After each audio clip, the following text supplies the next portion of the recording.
Latest news के लिए हमारे चैनल को सब्सक्राइब करें और नोटिफिकेशन सबसे पहले पाने के लिए बेल आइकन प्रेस करें। औज़ु बिल्लाहि मिनश शैतानिर रजीम। बिस्मिल्लाहिर रहमानिर रहीम। अस्सलामु अलैकुम व रहमतुल्लाहि व बरकातहू।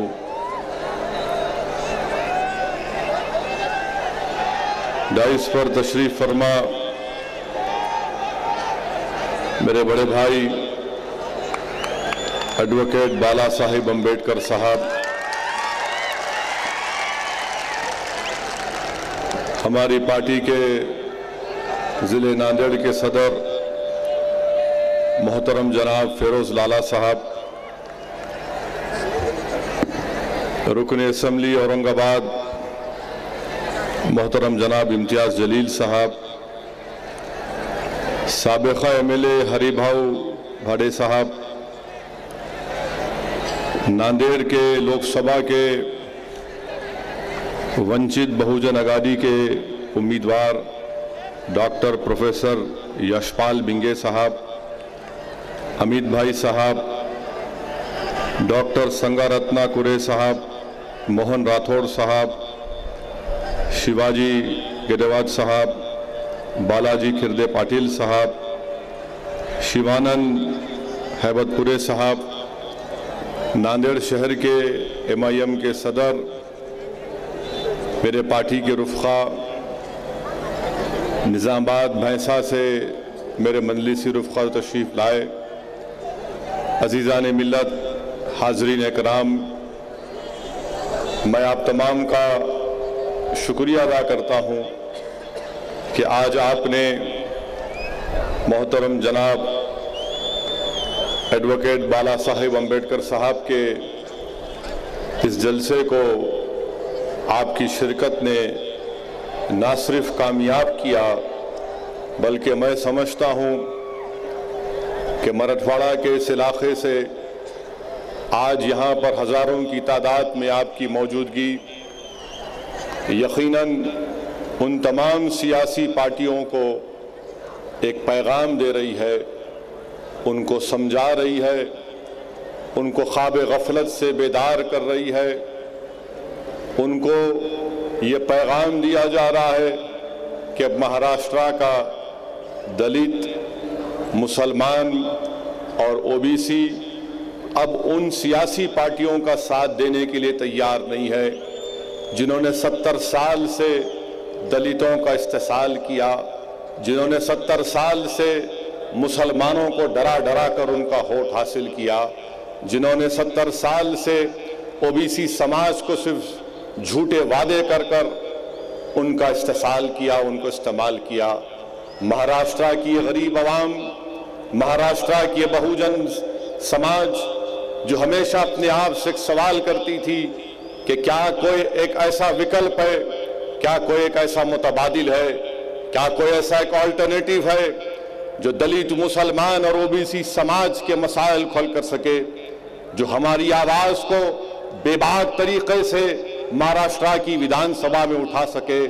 क्या हमारे पास ऐसे गयूर और बहादुर MP नहीं होंगे जो हिंदुस्तान की पार्लियामेंट में खड़े होकर बाबा साहिब अम्बेडकर के दिए हुए संविधान में जो हुकूक दिए गए उसके हुकूक को उठाएं और आवाज़ बन सके। मैं महाराष्ट्र के दलितों से, मैं महाराष्ट्र के मुसलमानों से, मैं महाराष्ट्र के OBC से कह रहा हूं कि आज वक्त आ गया है। जो ख्वाब आप देख रहे थे, जो ख्वाब आप देख रहे थे, अल्हम्दुलिल्लाह वो ख्वाब आज पूरा होने जा रहा है। मैंने पहले भी कहा और आज भी कह रहा हूं कि मैं मेरे बड़े भाई बाला साहिब अम्बेडकर के साथ, उनके साथ खड़ा रहूंगा, उनकी हर कोशिश में उनका साथ दूंगा। मैं पूरी जिम्मेदारी के साथ और पूरे एतमाद के साथ मोहतरम जनाब प्रकाश अम्बेडकर साहब से कह रहा हूं कि ना सिर्फ महाराष्ट्र, ना सिर्फ तेलंगाना, बल्कि पूरे हिंदुस्तान का मुसलमान बाला साहिब अम्बेडकर साहब आपके साथ खड़ा हुआ है। आप ये जो जद्दोजहद का जिसका आपने आगाज किया, ये स्ट्रगल का जिसने आपने आगाज किया, जो बाबा साहिब अम्बेडकर के ख्वाबों को पूरा करने के लिए जो आज आपने इक़दाम उठाया, हम इंशाअल्लाह ताला आपके साथ खड़े रहेंगे और आप जहां कहीं भी जाएंगे हम आपके साथ जाएंगे। हमारी कोशिश एक ही है कि ये समाज को इंसाफ मिले। और याद रखो महाराष्ट्र के दलित अवाम, मेरे दलित भाइयों, मेरी इस बात को याद रखो कि हिंदुस्तान की लोकसभा में, महाराष्ट्र की विधानसभा में या हिंदुस्तान की जहां जहां ऐवान असेंबली है, यकीनन हमारे दलित भाई वहां पर एमएलए और एमपी बनकर चले जाते हैं। मगर आखिर क्या बात है कि जब दलित समाज पर, जब बहुजन समाज पर, जब मुसलमानों पर, जब ओबीसी पर, बाबा साहिब के दिए हुए संविधान पर जब हमला किया जाता है तो क्या हो जाता है हमारे नुमाइंदों को कि इनकी जबान नहीं खुलती, इनका दिल नहीं धड़कता, इनके दिमाग में जोश नहीं पैदा होता, इनका जिस्म हरकत नहीं करता। इसलिए नहीं करता मेरे दलित भाइयों क्योंकि ये तमाम के तमाम चमचों की पार्टी के चमचे बने हुए। अब आपको चमचों को नहीं बल्कि आपको बहादुरों को कामयाब करना है। जितनी नेशनल पार्टियां हैं, जितनी रीजनल पार्टियां हैं, इनके पास हमारे दलित भाई हैं, मगर वो हरगिज उनको इस बात की इजाजत नहीं देते कि खुलकर मसाइल को बयान कर सके। मैं हमारे दलित भाइयों को याद दिलाना चाहता हूं कि आज से 60-65 साल पहले बाबा साहिब अम्बेडकर ने कहा था, इन्हीं लोगों के बारे में कहा था कि हां ये लोग हिंदुस्तान की उस पार्लियामेंट की कुर्सियों पर बैठते जिसका उसूल मैंने लिखा, यह हिंदुस्तान की उस पार्लियामेंट की कुर्सियों पर बैठते जिसका संविधान मैंने लिखा। ये बैठते जरूर है, ये आवाज मुंह नहीं खोलते। ये कब मुंह खोलते? जब उनको नींद आती है तो अंगड़ाई लेकर हाँ करते। आप बताइए कि हिंदुस्तान की लोकसभा में 10% रिजर्वेशन दे दिया गया। किसको दिया गया? सावरना समाज को दिया गया। किसको दिया गया? जनियोधारों को दिया गया। 82 एमपीज हैं, सब खामोश बैठे हुए, कोई मुंह नहीं खोला। मुझे उस वक्त बाबा साहिब अम्बेडकर का जुमला याद आया कि बाबा साहिब अम्बेडकर ने इन्हीं लोगों के बारे में कहा था कि ये मुंह नहीं खोलेंगे, मुंह उस वक्त खोलेंगे जब उनको नींद आएगी। अब हम यहां पर आए, बाला साहिब के साथ कि नींद से बेदार करने के लिए आए आपको। अब बेदार होने का वक्त है। हम बहुत सो चुके, अब जागने का वक्त है, अब लड़ने का वक्त है, अपने हक को हासिल करने का वक्त है। बाला साहिब को हिंदुस्तान की उस पार्लियामेंट में भिजाने का वक्त है। महाराष्ट्र की विधानसभा में एक दलितों की एक बेबाक आवाज जाएगी, ओबीसी की बेबाक आवाज जाएगी, जो इन सावरनाओं से, जो इन जनियोधारों से, जो इन इस्तेसाल करने वालों का साथ नहीं देगी, बल्कि बाबा साहिब अम्बेडकर के उस संविधान के कॉन्स्टिट्यूशनल राइट्स का मुतालबा करेगी। आज हिंदुस्तान को अगर मजबूत बनाना है, हिंदुस्तान को अगर मजबूत बनाना है तो क्या हिंदुस्तान को मजबूत राहुल, मोदी, फडणवीस, पवार या ठाकरे करेंगे? नहीं कर सकते। हिंदुस्तान को मजबूत कौन करेगा? ये दलित समाज का गरीब नौजवान करेगा। हिंदुस्तान को मजबूत कौन करेगा? जो अंबेडकर का सही चाहने वाला होगा। हिंदुस्तान के संविधान की रक्षा कौन करेगा? प्रकाश अंबेडकर करेगा जब पार्लियामेंट को जाएगा। ये लोग क्या है? ये लोग तो सिर्फ तू मैं करते रहते हैं। ये क्या करते हैं? ये सिर्फ यही कहती है चौकीदार वो, उधर से मोदी बोलते हैं नामदार वो, मैं कामदार। पवार साहिब बोलते कि मैं करूंगा। मेरे भाई, ना मोदी करेंगे, ना राहुल करेंगे, ना पवार साहिब करेंगे, कोई कुछ नहीं कर सकता। ये तमाम के तमाम ऐसी ताकतें हैं जो कभी भी दलित समाज को, मुसलमानों को, ओबीसीज को, बहुजन समाज से इंसाफ नहीं करेंगे। क्या किया आपने बताइए? 70 साल हो गए हमारे मुल्क को आजाद होकर, क्या किया इन्होंने बताइए। अगर बाबा साहिब अम्बेडकर हिंदुस्तान का संविधान नहीं बनाते तो मैं जिम्मेदारी के साथ कह रहा हूं, अगर अम्बेडकर संविधान नहीं बनाते तो दलितों को, मुसलमानों को, बहुजनों को इंसान मानने का दर्जा भी नहीं दिया जाता। अगर आज हिंदुस्तान में दलितों को, एससीज को, आदिवासीज को अगर इंसान का दर्जा दिया गया, इसलिए दिया गया क्योंकि बाबा साहिब अम्बेडकर ने संविधान में लिखा कि जो हिंदुस्तान का शहरी है वो इंसान है, वो ह्यूमन बीइंग है। बाबा साहिब ने लिख दिया कि सब फर्स्ट क्लास सिटीजन है, कोई सेकंड क्लास सिटीजन नहीं होगा। ये बाबा साहिब अम्बेडकर का संविधान कहता है, ये उन्होंने बनाया है। और आज मैं आपसे कह रहा हूं कि बाबा साहिब के उस ख्वाब को पूरा करना है। और क्या ख्वाब है? बाबा साहिब ने संविधान में लिखा, लिबर्टी, इक्वालिटी, फ्रेटर्निटी, जस्टिस, समानता, इंसाफ, भाईचारा। ये कैसे हासिल होगा? बाबा साहिब जानते थे कि मुल्क आजाद हो जाएगा। बाबा साहिब जानते थे ये तमाम के तमाम जालिम लोग मुझे कामयाब होने नहीं देंगे।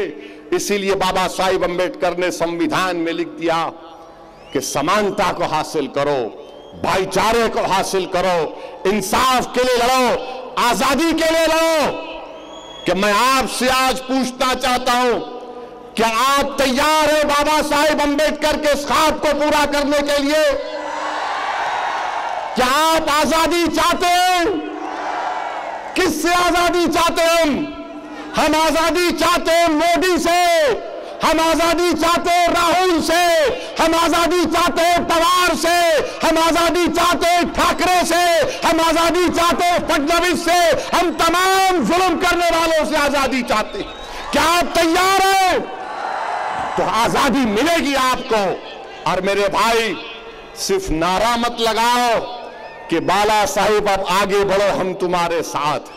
हम तो आगे बढ़ चुके हैं, पीछे हटने का सवाल ही पैदा नहीं होता इंशाअल्लाह ताला। पीछे हटने का सवाल ही पैदा नहीं होता। आगे बढ़ेंगे, मुकाबला करेंगे, जिद्दोजहद करेंगे, कुर्बानी देंगे, हमारे बस में जो है वो तमाम वसाइल को इस्तेमाल करेंगे। जीतना हारना ये मुकद्दर फैसला करेगा। मगर मैं आपसे कह रहा हूं, अगर आप अपने दिलो दिमाग में इस बात को पैदा कर लेंगे कि हम आजादी चाहते हैं, हम भाईचारा चाहते हैं, इसीलिए ये बहुजन आगादी वंचित ये बनाया गया कि भाईचारा पैदा किया जाए। मेरे भाई, भाईचारा पैदा करना है। हमारी कोशिश क्या है कि इंसाफ हो। बाबा साहिब ने लिखा संविधान में जस्टिस, इंसाफ हो। बाबा साहिब ने लिखा इक्वालिटी, मसावात हो, समानता हो। ये क्या किया इन्होंने बताइए आप? हमको सिर्फ कहती हैं कि हमारे बड़े भाई प्रकाश अंबेडकर साहब ने जब ये वंचित बहुजन आगादी बनाया तो फौरन कांग्रेस के पास से आवाज आई कि ये वोट काटने के लिए बनाया गया है। एनसीपी के लोग कह रहे हैं ये बी टीम है। मेरे भाई, थोड़े दिन पहले, बल्कि 1 महीना पहले तेलंगाना में असेंबली का इलेक्शन हुआ। क्योंकि हम यहां पर हमारे बड़े भाई बाला साहिब की तायीद कर रहे हैं, तो ये तमाम के तमाम जमीयतधारियों को, ये तमाम के तमाम हिंदू नेशनलिज्म की बात करने वालों को मैं इंडियन नेशनलिज्म की बात करता हूं। मैं हिंदू नेशनलिज्म की बात नहीं करता, मैं इंडियन नेशनलिज्म की बात करता हूं। क्यों करता हूं? क्योंकि बाबा साहिब ने हमको ये कहा कि Indian nationalism is relevant. Telangana में इलेक्शन हुआ तो राहुल गांधी भी टपक गए, मोदी भी पहुंच गए, योगी भी पहुंच गए, फडणवीस भी पहुंच गए, सब पहुंच गए और सब ने कहा कि हैदराबाद से MIM को कामयाब होने नहीं देंगे, इसको यहां पर रोकना पड़ेगा। ये महाराष्ट्र जाकर प्रकाश अंबेडकर को अपना बड़ा भाई मानकर मजलूम दलितों के इंसाफ की बात कर रहा है, इसको हैदराबाद में हम रोक देंगे। मैंने उस वक्त भी कहा और आज भी कह रहा हूं कि तुम क्या, तुम्हारे पूरे लोग भी आ जाओगे तो तुम मेरा बाल बीका नहीं कर सकोगे इंशाअल्लाह। मोदी एक बार नहीं 2-2 बार आए, अमित शाह एक बार नहीं 3-3 बार आए, राहुल गांधी 3-3 मरतबा आए, योगी भी आए, सबने कहा देखो आ रहे हैं। मैंने कहा हां, जब एक मर्द खड़ा हो जाता है गरीब आवाम के लिए तो तमाम के तमाम एक होकर आते। आज महाराष्ट्र में एक मर्द मुजाहिद खड़ा हुआ, वो है प्रकाश अंबेडकर, जो मर्द बनकर, जो बहादुरी के साथ और पूरी इंटेलेक्चुअल ऑनेस्टी के साथ इस गरीब और मजलूम समाज के इंसाफ के लिए लड़ रहा है।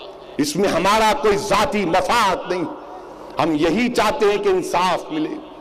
तो मेरे भाई तेलंगाना को आए, हैदराबाद को आए, राहुल गांधी आकर बोले ओवैसी बी टीम है। लोगों ने पूछा किसकी टीम, तो कहा बीजेपी की बी टीम है। 2 दिन के बाद राहुल ने यूं किया, हमने समझा कि कुछ खरगोश निकलेगा, कुछ नहीं निकला, कहा सी टीम है। फिर राहुल गांधी ने कहा ये महाराष्ट्र में क्यों लड़ते हैं, क्यों महाराष्ट्र आपका खानदान का है, हमारा नहीं है, क्यों जाते महाराष्ट्र को, जाएंगे। राहुल गांधी तैयार हो जाओ, ये शेरवानी अमेठी में जाकर अब भड़काऊ भाषण देगा इंशाअल्लाह ताला। ये राहुल गांधी हैदराबाद को आए थे, पकड़ पकड़ कर लोगों को लाए, अरे चल चल चल चल, उसकी सभा है, उसकी सभा है, लोगों को खींच खींच कर लाए। किसी को कहा कि तुझे 100 रुपये 200 रुपये देंगे, एक मुर्ग का पैकेट देंगे। मुझसे गरीब आवाम ने पूछा असद भाई पैसे भी मिल रहे, चिकन भी मिल रहा, मैंने कहा मटन नहीं मिल रहा, वो भी ले ले। सबको बुलाए तो 1500 लोग, 2000। अब यहां पर जितने लोग आए, जरा मेरी इस बात का पैगाम, मेरी इस बात के सवाल का जवाब दे दो, ताकि जनियोधारू राहुल गांधी को मालूम हो जाए और साहिब अशोक राव को वह भी मालूम हो जाए कि साहिब इतने लोग जो यहां पर प्रकाश अंबेडकर के नाम पर आए, हमने किसी को भी एक पैसा नहीं दिया। आपको पैसे दिए, आपको दिए, क्यों आए, क्यों आए आप अपने समाज के इंसाफ के लिए आए। और जब राहुल की सभा होती, जब मोदी की होती, मित्रों की, तो पैसे देकर लाते, यहां पर लोग पैसा खर्च के आते। ये हम में उनमें फर्क है, ये हमारी पहली कामयाबी। और हैदराबाद में तो टाई टाई हो गया इनका। राहुल गांधी बोले B team, Rahul Gandhi B team बोले तो तेलंगाना की आवाम ने कहा कि कांग्रेस का ऐसा हाल करेंगे कि टीम भी नहीं कहलाएगी। 119 सीट में से कांग्रेस शायद कोई 90 सीट पर लड़ी। और मेरे प्यारे, ये मेरे ख्याल से कुछ 18 जीते, 18 जीते, 18 जीते। समझ में नहीं आया उनको बी टीम। मोदी आए, मोदी आके बोले हाँ, तो लोगों ने कहा कि हमारा भाई ओवैसी, लोगों ने कहा कि अब तेरे भाइयों में नहीं आने वाले हैं। तेलंगाना की आवाम ने कहा कि तूने हमको धोखा दिया, नौकरी देने का वादा किया था, 15 लाख देने का वादा किया, ना तू नौकरी दिया, ना तू 15 लाख दिया, ना किसानों का किया, तूने क्या किया? तो सिर्फ कहा भाइयों बहनों, भाइयों बहनों, भाइयों बहनों। लोगों ने कहा बस, अब बस कर दे, अब मत बोल, मत बोल, मत बोल, अब तू जा जा जा जा। ये कर दिए। योगी आए, योगी आके बोले मैं ओवैसी को हैदराबाद से भगा दूंगा। हमने कहा क्या आपका हैदराबाद? तो तेलंगाना की आवाम ने जवाब दे दिया।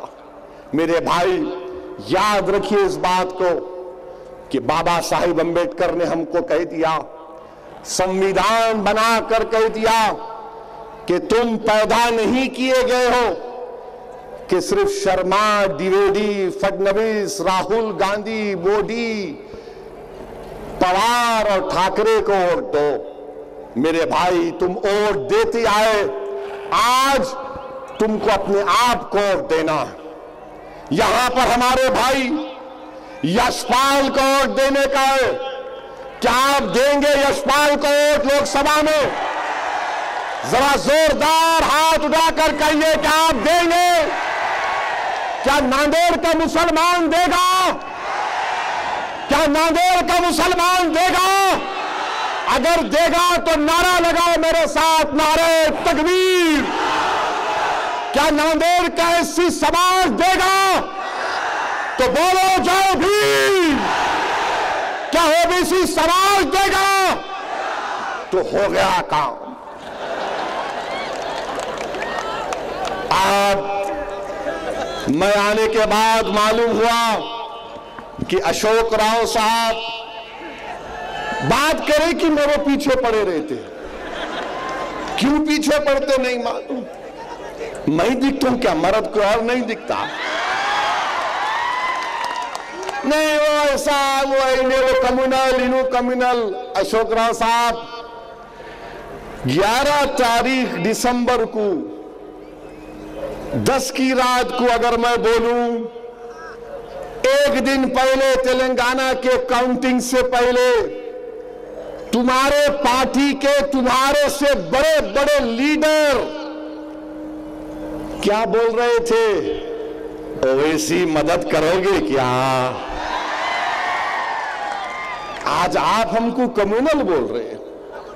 आप बोलते हैं कि नहीं प्रकाश अंबेडकर साहब से बातचीत हो सकती है, एमआईएम से नहीं हो सकती। तो सुनो राहुल गांधी, सुनो अशोक राव चौहान, मैं पूरे इखलास के साथ और पूरी जिम्मेदारी के साथ और पूरे सीरियसनेस के साथ कांग्रेस पार्टी से, शरद पवार से भी कह रहा हूं कि अगर आप कह रहे हैं कि एमआईएम पार्टी से आपको तकलीफ है, मैं आपसे कह रहा हूं कि आप मेरे बड़े भाई जनाब बाला साहिब अंबेडकर साहब से बात करो, उनकी इज्जत के मुताबिक उनको सीट दे दो। मेरे को एक सीट भी नहीं चाहिए, मुझे एक सीट भी नहीं चाहिए। जितनी सीट उनकी इज्जत और उनके मुकाम के लिहाज से आप दोगे, असदुद्दीन ओवैसी अलग मीटिंग करके तायीद करेगा। मैं तुम्हारे डाइस पर भी नहीं आऊंगा। चलो बताओ अशोक राव, तुमको कबूल है? जवाब दो अशोक राव। तुम बड़ी बड़ी बातें करते हो, आज मैं तुमको ऑफर दे रहा हूं कि हमको जरूरत नहीं है एक सीट की भी। तू हमारे बड़े भाई को, बाबा साहिब अंबेडकर साहब को, उनके मुकाम, उनकी इज्जत के मुताबिक उनका मुकाम दे दो। हमको कुछ नहीं चाहिए, हमको कुछ नहीं चाहिए। मैं एक फकीर हूं, अल्लाह ने मुझे बहुत कुछ दिया। मेरा मकसद यहां पर आना, मेरे भाइयों सुनो, मेरी बहनें सुनो, मैं यहां पर अपनी ताकत के लिए नहीं आया हूं। अल्लाह जानता है मैं यहां पर इसलिए आया हूं कि कल जब मैं मरूंगा तो मुझे अल्लाह के पास जवाब देना है। अल्लाह मुझसे पूछेगा कि तुझको इज्जत दी गई, तुझको मकबूलियत दी गई, तुझको बोलने की आवाज दी गई, तुझे जबान दी गई, बता तूने क्या किया। मैं यहां पर इसलिए आया हूं, सुनो मेरी बात को, कि हिंदुस्तान के मुसलमानों पर बाबा साहेब अम्बेडकर का एक बहुत बड़ा खर्च है हमारे कंधों पर। मैं उस खर्च को उतारने को आया हूं। मैं इस गरीब दलित और ओबीसी समाज के इंसाफ के लिए आया हूं। अशोक राव साहब, मुझे महाराष्ट्र का चीफ मिनिस्टर बनने का शौक नहीं है। अशोक राव साहब, मुझे राहुल गांधी की तरह हिंदुस्तान का वजीर आजम बनने का ख्वाब नहीं देखता हूं मैं। मेरे जिंदगी का मकसद एक ही है कि जब इस दुनिया से चला जाऊं तो लोग ये कहें कि हां, ये वो शख्स था जिसने गरीब, एससी, आदिवासी और बहुजन समाज के लिए काम किया, लड़ता रहा उनके इंसाफ के लिए। मुझे ये लाल बत्ती की गाड़ी का शौक नहीं है अशोक राव साहब, वो आपको मुबारक। मगर मेरे को अब डाउट हो गया कि वो लाल बत्ती भी आएगी या नहीं आएगी आपको। जो इतनी बड़ी तादाद में नांदेड़ शहर में एक पैसा दिए लोग जब जमा हो गए हजारों की तादाद में, तो यह एक इनकलाब का पैगाम, यहां से एक इनकलाब पैदा होगा और वो इनकलाब लाना जरूरी है। अब इनकलाब बंदूक गोली से नहीं आएगा। यही चीज बाबा साहेब अम्बेडकर ने हमसे कहा कि अब इनकलाब बंदूक गोली से नहीं, इनकलाब वोट के जरिए लाओ, वोट के जरिए लाओ।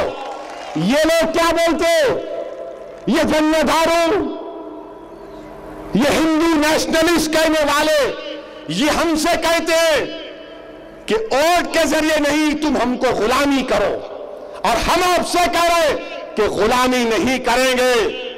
अगर हिंदुस्तान की इस लोकसभा में जब 10% का रिजर्वेशन का कानून बन रहा था, अगर मेरे बड़े भाई बाला साहेब अम्बेडकर के साथ 4-5 एमपी होते, ये खड़े हो जाते और खड़े होकर कहते कि तुम कानून नहीं पास कर रहे हो, तुम बाबा साहेब अम्बेडकर को धोखा दे रहे हो, तुम धोखा दे रहे हो। रिजर्वेशन कोई गरीबी हटाओ प्रोग्राम नहीं है, रिजर्वेशन कोई गरीबी हटाओ प्रोग्राम नहीं है। रिजर्वेशन बाबा साहिब ने कहा कि जस्टिस के लिए, उस समाज के लिए जिस पर तुमने 2000 साल तक जुल्म किया। रिजर्वेशन उस समाज के लिए जिसका हमारे दंगर भाई मुतालबा कर रहे हैं, उनको मिलना चाहिए, इंसाफ का तकाजा।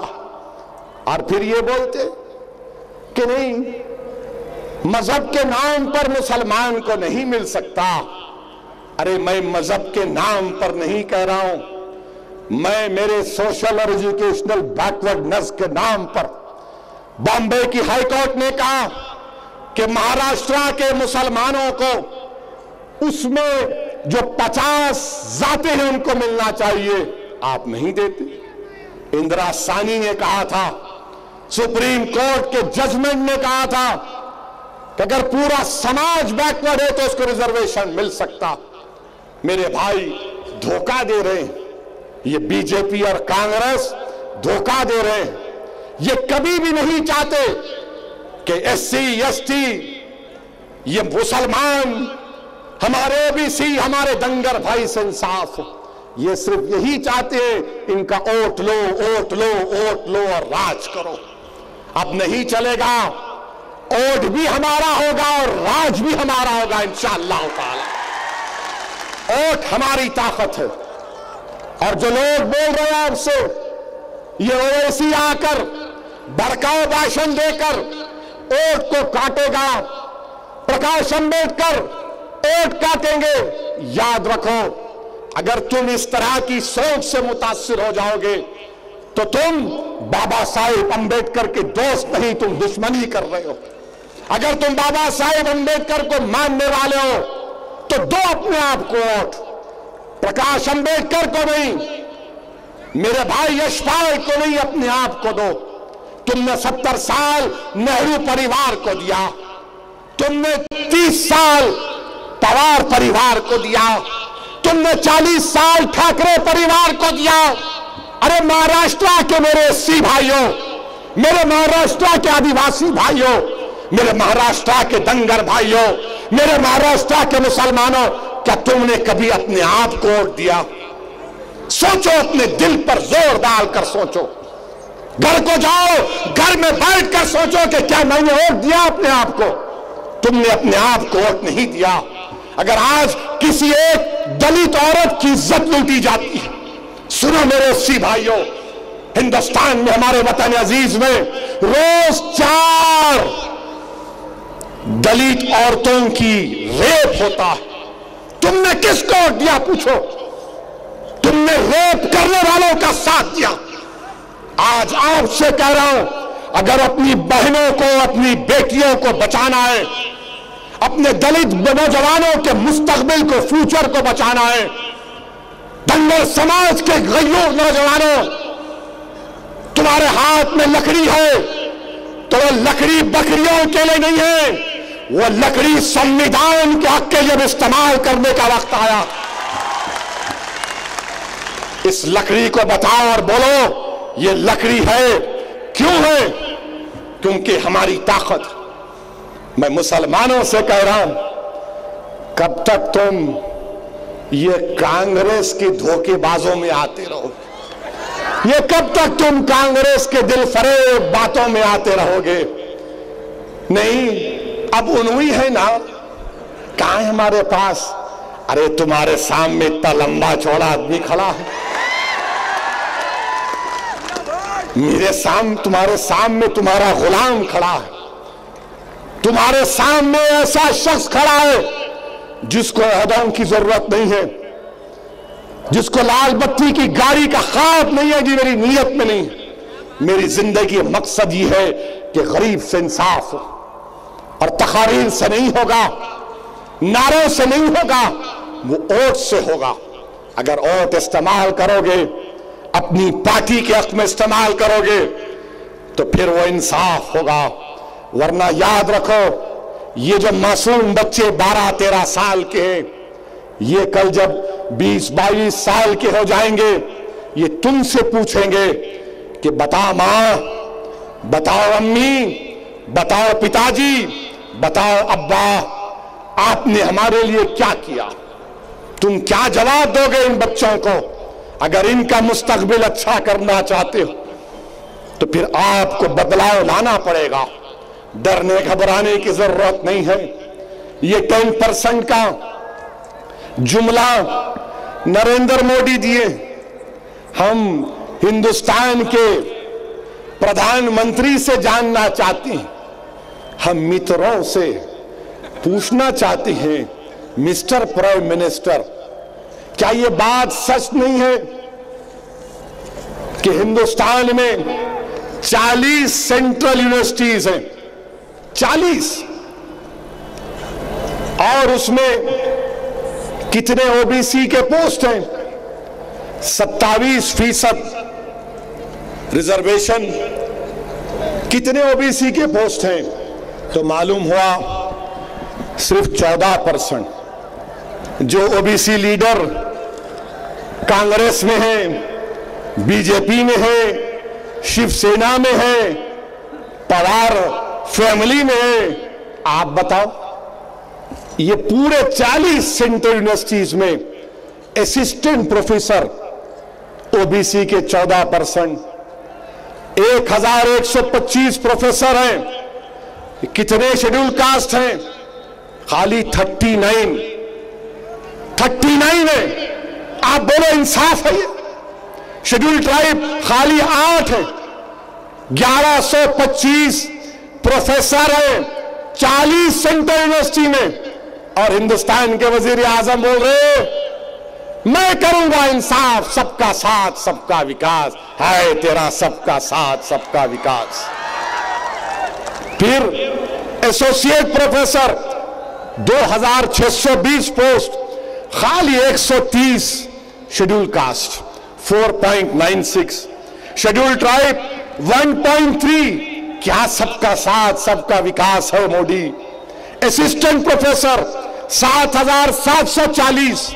कितने एससी हैं? 12%। कितने एसटी हैं? 5%। ओबीसी कितने? 14%।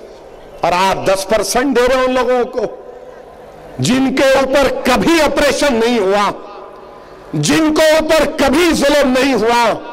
हिंदुस्तान के वजीर आजम नॉन टीचिंग स्टाफ कितने? पूरे 40 सेंट्रल यूनिवर्सिटीज में एससी समाज के 8%, एसटी समाज के 4%, ओबीसी 10.17%। मोदी जी सबका साथ।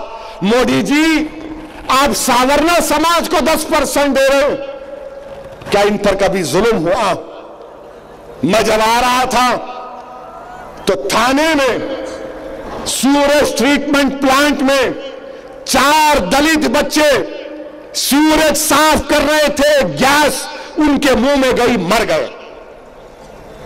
बताओ ये आप करते, हम करते? कौन करता ये?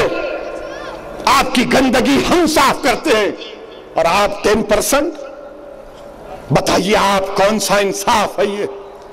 हम मुंह छोड़े तो मारते हैं, आपके इलाके से बारात लेकर जाते पीटते हैं, अगर सेल फोन पर रिंगटोन पे आवाज आती बाबा साहेब अंबेडकर की तो मारते हैं।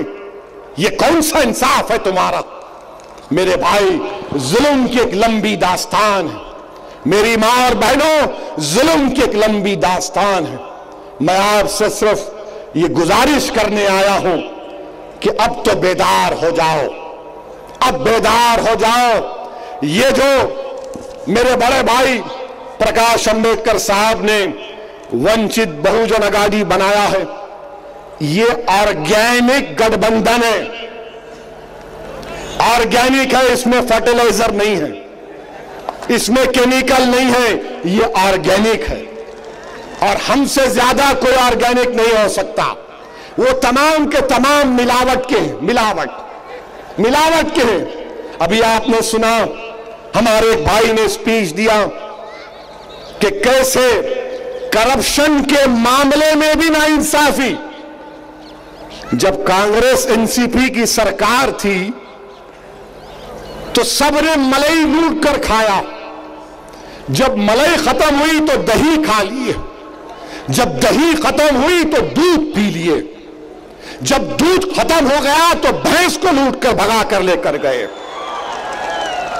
जब कुछ भी नहीं मिला तो बहुत कुछ किए, मगर सिर्फ छगन भुजबल पर करप्शन का इल्जाम,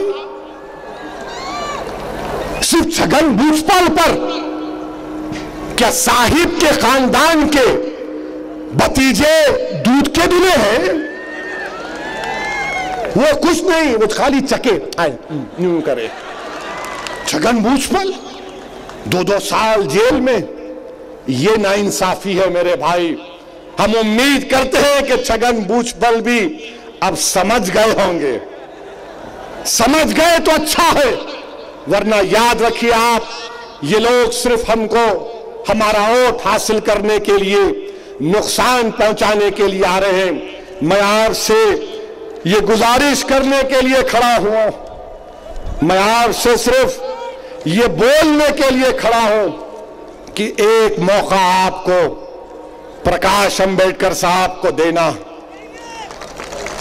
प्रकाश अंबेडकर साहब को कामयाब करना है। हम यही चाहते हैं कि ये बहुजन वंचित अघाड़ी समाज ये जो बनाया गया है, इसके तमाम के तमाम उम्मीदवार आने वाले पार्लियामेंट के इलेक्शन में कामयाब हो। राहुल गांधी, मोदी ये आएंगे आपके पास, आकर बहुत बातें करेंगे, बोलेंगे कि ओवैसी भड़काऊ, ओवैसी कट्टरपंथी है। मोदी आके बोलेंगे, फडणवीस बोलेंगे, शिवसेना भी बोलेगी। ये शिवसेना का क्या खेल है? सुबह में भाई भाई, रात में दुश्मन दुश्मन, रात में दुश्मन दुश्मन, सुबह में भाई भाई। अरे एक स्टैंड ले लो प्यारे, देखो हम कैसा खड़े मर्दों की तरह। खुलकर मुकाबला करना ये क्या है? पास आते भी नहीं, चिलमन के पास से कंकर फेंक रही हूं। आओ ना, निकलो मैदान में। नहीं, हम साथ नहीं देंगे। अरे छोड़ो ना, छोड़ो। नहीं छोड़ेंगे, मलाई खाएंगे पार्लियामेंट के इलेक्शन तक। उसके बाद अगर कुछ सेटिंग हो गई तो फायदा होगा, मगर यहां पर कुछ नहीं है। यहां पर सिर्फ एक ही मकसद है कि ये दलित बहुजन समाज को इंसाफ मिले। हिंदुस्तान के वजीर आजम मोदी के बारे में क्या बोलूं मेरे भाई? अगर नांदेड़ से कोई प्राइम मिनिस्टर को ईमेल करेगा, मिस्टर मोदी आपको हम प्राइज देना चाह रहे, तो मोदी साहब बोलेंगे आ जाओ, आ जाओ, जाओ, प्लेन से जाता आओ, मेरे को प्राइज दो। कोई जाके प्राइज दिया उनको, मालूम हो अलीगढ़ में उसका ऑफिस भी नहीं है, ऑफिस ही नहीं है, मगर वजीर आजम मुस्कुराकर फोटो ले लिए। क्या वजीर आजम है? हमको मुसलमानों को बोलते ट्रिपल तलाक, मुस्लिम महिलाओं से इंसाफ करूंगा, तो साबरीमाला में क्या हो गया आपको? साबरीमाला में कुछ नहीं बोलते, वहां जाकर बोलते हैं कि मेरे फेथ का मामला। मेरे भाई, मेरे बुजुर्गों, मैं आपसे सिर्फ यही अपील कर रहा हूं कि आप हमारे बड़े भाई बाला साहेब अम्बेडकर साहब का साथ दीजिए। नांदेड़ में जो हमारे कैंडिडेट हैं उनका साथ दीजिए। और अशोकराव साहब से फिर से कह रहा हूं कि मैंने जो बात कही वो रेटरिक नहीं है, वो पूरे इखलास के साथ मैंने कहा है। अब आपको फैसला करना है। मेरे भाई, मुत्तहिद रहिए, प्रकाश अंबेडकर साहब को मजबूत करिए। शुक्रिया, खुदा हाफिज़। लेटेस्ट न्यूज़ के लिए हमारे चैनल को सब्सक्राइब करें और नोटिफिकेशन सबसे पहले पाने के लिए बेल आइकन प्रेस करें।